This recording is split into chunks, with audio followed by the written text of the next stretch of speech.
জাগো বাহে তিস্তা পাড়ের মানুষ। তিস্তা পাড়ের মানুষকে জাগলে হবে না, পুরো দেশের মানুষকে জাগতে হবে। কারণ এই তিস্তা বাঁচলে দেশ বাঁচবে, দেশের মানুষ বন্যা কবলিত থেকে রক্ষা পাবে।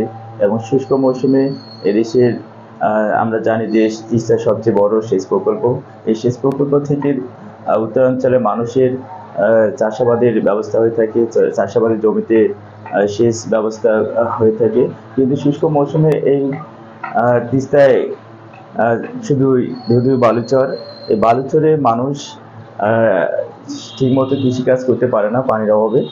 এবং বর্ষাকালে মানুষ অতিরিক্ত বন্যায় কবলিত হয়ে পড়েন, ঘরবাড়ি ভেঙে যায়, গবাদি পশু পাখি সহ মানুষ একটা বিভীষিকাময় জীবনযাপন করে।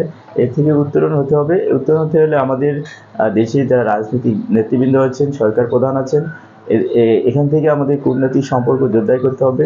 কূটনৈতিকভাবে বিভিন্ন দেশের সাথে আমাদের যে তিস্তা পানির ন্যায্য হিস্সা, এই ন্যায্য হিস্সা দাবি আদায়ের জন্য আমাদের কূটনৈতিকভাবে তৎপর হতে হবে।